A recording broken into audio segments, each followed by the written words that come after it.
प्रात काल उठ के रघुनाथ, माता पिता गुरु ना वही मात। ध्यान देना मेरी मैया, भगवान श्री राम चारों भाई जब उठते थे सुबह सुबह, तो सर्वप्रथम माँ और पिता जब नयन खोले तो पहले माँ और पिता का चरण का दर्शन करते थे।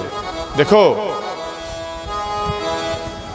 आप अपनी माँ को अधिक मानो, माँ से आप अधिक प्यार करते हैं तो मन में ये बैठाए लो, जे आंख मेरा मानो बंद है, मेरे सन्मुख माता पिता नहीं है, ठीक है, फिर भी आप माँ को याद करेंगे तो कैसे दर्शन करेंगे?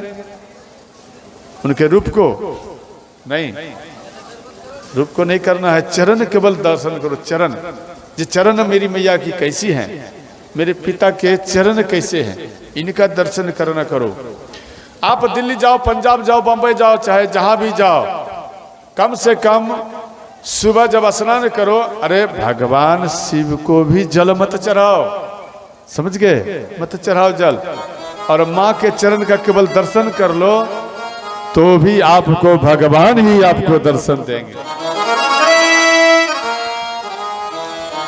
आप ऐसा मत सोचो जब माता पिता के पूजा करेंगे तो भगवान का दर्शन नहीं होगा, ऐसा सोच मत रखो, तब भी भगवान आपको दर्शन देंगे। पंडित की कथा है, पंडित वो अपने भक्तमाला में दिया गया है, वो अपने माता पिता की सेवा कर रहे थे, और इनका मातृ पितृ भक्ति देख करके भगवान वैकुंठनाथ स्वयं इनके पास आए, इनका भक्ति को देखकर, और पीछे में खड़े रहे, माता पिता को पंखा कर रहे हैं और चरण दबा रहे हैं।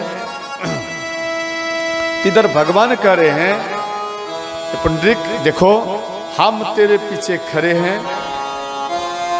और तेरी मातृ पितृ की भक्ति देखकर हम आया है तुझे दर्शन देने के लिए, आप एक काम करो, मेरा दर्शन कर लो। तो बोले, हे नाथ ठीक है, थोड़ा देर आप इंतजार करो।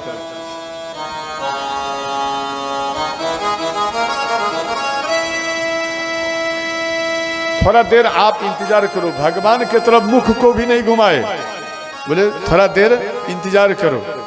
अब सोचो, आप भगवान शिव का भक्त हैं, भगवान भोलेनाथ आ जाएं और माता पिता का मानो चरण दबा रहे हैं, भोजन पवा रहे हैं, तो क्या आप माता पिता के चरण को छोड़कर भोलेनाथ के पास चले जाओगे? लेकिन ऐसा नहीं किए, माता पिता का सेवा करने लगे और थोड़ा देर रुके, फिर बोले कि हम कितना देर तक खड़ा रहेंगे, आप ऐसा करो मेरा दर्शन कर लो, हम चले जाएंगे।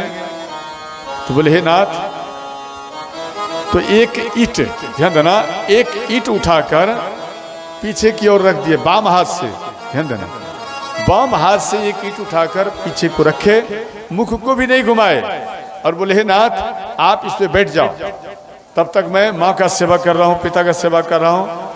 तो भगवान वहां पर बैठे, जब बैठ गए तो इधर माता को भोजन पवाए, चरण दबाए, पंखा किए, उनके बाद माता पिता सोए।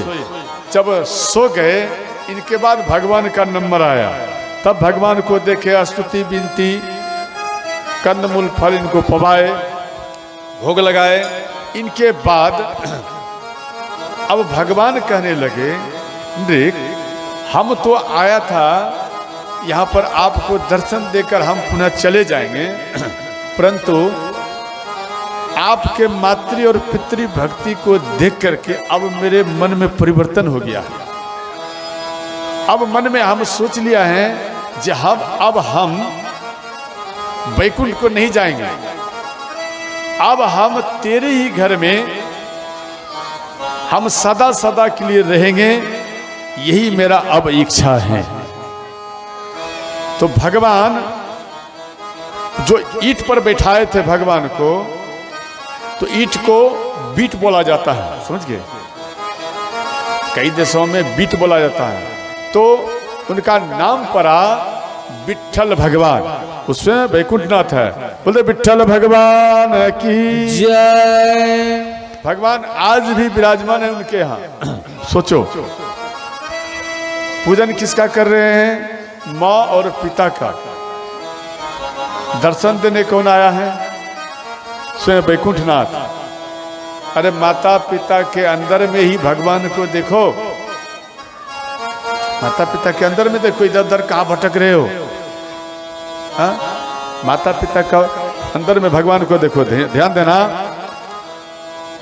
तो दिन भरी का पाप किया हुआ पंच महाकन्याओं का नाम ले लेने से वो नष्ट हो जाता है। देखो अब दिनचर्या की मैं बात बोल रहा हूं, ध्यान देकर सुनना, ठीक है? अल्लाह गुल्ला मत करना। तो पंच महाकन्या क्या है?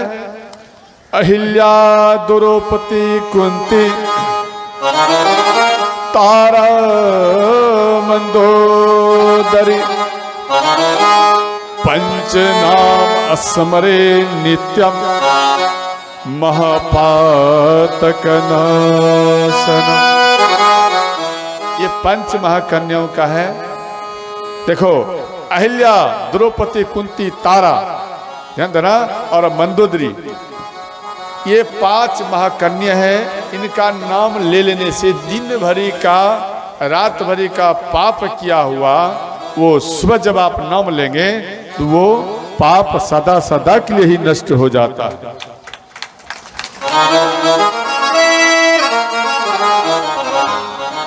अब तो मन में आप सोचते होंगे भाई ये तो बहुत अच्छा सरल महाराज जी बता दिया है, 5 पाप करो और 5 महाकन्याओं का नाम लो, नष्ट हो जाएगा। फिर पाप करो, फिर 5 बार नाम लो, नष्ट हो जाएगा। उनके लिए ये मंत्र काम नहीं करेगा। किनके लिए मंत्र काम करेगा? ध्यान देना।